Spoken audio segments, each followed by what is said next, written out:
Imagine this. You are sitting in your home comfortably in Toronto, Accra, or Berlin, scrolling through your phone on a typical day. News is playing in the background. You hear the same tired names, the same leaders offering the same promises, and the usual outrage on social media. But then, a different story breaks through the noise. This one is coming out of Kenya. It jolts you away. You hear the numbers, you see the videos, feel the cries, and suddenly it's no longer distant. It's not just about Kenya, it's about justice, leadership, and the future of every place that still dares call itself a democracy. Kenya is on fire, figuratively and literally. But what sparked the march is not just unique to Nairobi. It's a pattern the world knows too well. A promise made, a population hopeful, a system that fails to deliver, and a government that responds not with listening but with bullets. Let's rewind to the year 2022. 3 years ago, remember, President William Ruto rose to power on the back of a powerful campaign that promised to uplift the common citizen, the hustler. He wasn't just talking change, he was preaching it. He said he would defend the poor, create jobs for the youth, and fix Kenya's battered economy. For many Kenyans, weary from decades of corruption, rising prices, and a late disconnect, he was a breath of fresh air. They showed up in droves, braved the sun, cast their votes, and clung to hope. But fast forward to today, and that same hope is fraying at the edges. My people, prices have soared, fuel costs are choking, food is expensive, jobs very scarce. And for that young people who thought their time had come, it now feels like betrayal. What turned the spark of hope into smoke and fire is what came next, the finance bill. On paper, it was a classic revenue solution. Increase taxes to pay off Kenya's mountain debt. But in reality, it meant everyday Kenyans, those already stretched thin, would be paying more for everything from bread to transport. Young people who once cheered Ruto on turned into his fiercest critics. They took to the streets, not with weapons, but with placards, songs, and chants. Their protest was peaceful, their message simple. We can't afford to carry this burden anymore. But instead of answers, they got tear gas. Instead of compassion, they got bullets. Within days, police opened fire. Live ammunition tore through bodies. By the end of that first wave of protest, more than 60 Kenyans were dead. Others were abducted, some allegedly tortured. The government responded by scrapping the bill and dismissing much of the cabinet, but the wound had already gone too deep. 1 year later, on the anniversary of that first bloodshed, June 25th, 2025, Kenyans returned to the streets. This time, at least 19 more lives were lost. And on what should have been a celebration of freedom, a democracy day, the story repeated itself. Chaos, confusion, and more casualties. The death toll rose to 30. Hundreds were injured. Businesses shattered. Entire communities fell into mourning. What did the president say? Instead of apologizing, he instructed the police to break the legs of protesters so they could crawl to the court.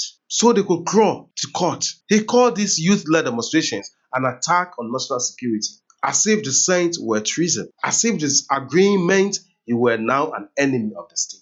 Pause and think about that, my people. This is not just about Kenya anymore. This is about what happens when power gets comfortable with violence. This is about what the rest of the world, Africa, the West, the diaspora will do when democracy starts bleeding plain sight. History is full of chilling deja vus. Remember #EndSARS in Nigeria movement. Peaceful youth were gunned down at Lekki toll gate. In Iran, students died simply for protesting hijab laws. In Hong Kong, umbrellas turned to shields against rubber bullets. Whilst in France, tear gas were issued. And here now in Nairobi, the pattern repeats itself with eerie precision. Human rights groups say gangs are being planted into protests to loot and incite chaos, giving the police a reason to open fire. The authorities denied it. But let's be honest, this tactics is not new. We have seen it in Sudan. We have seen it in Belarus. We have seen it in Uganda. Manufacture confusion, paint protesters as criminals, kill the movement by discrediting the message. And what do African governments say? What do the regional blocs do? Mostly silence. And silence, my people, especially from institutions like the African Union, ECOWAS, And the East African community is never neutral. It signals indifference. And it emboldens authoritarianism. It sends a quiet message that if your country burns, you are on your own. So why should this matter to you watching from Ghana, sitting in Berlin, London, or scrolling from Ontario? Because bad habits travel. When one government learns it can kill protesters and face no international consequences, the temptation spreads. What happened in Nairobi could just as easily happen in Accra or Kigali or Monrovia or Minneapolis. Kenyans are already chanting Ranto, short for Ruto 110. But this isn't just about elections. This is about what kind of leadership we tolerate. It's about who gets to speak and who must bleed for it.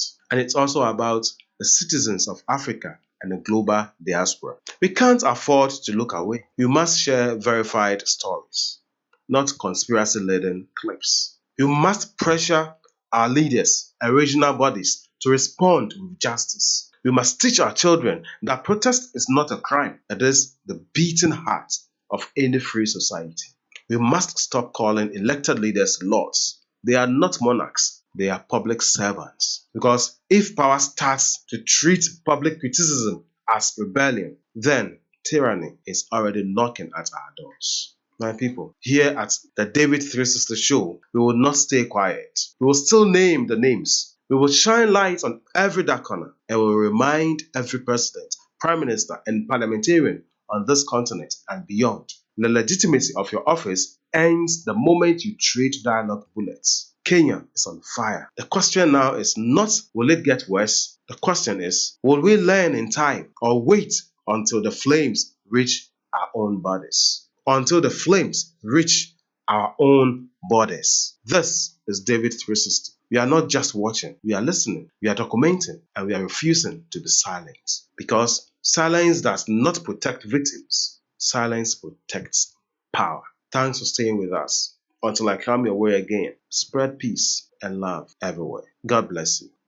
Kenya is boiling, and why Africa, the West, and you especially should pay attention.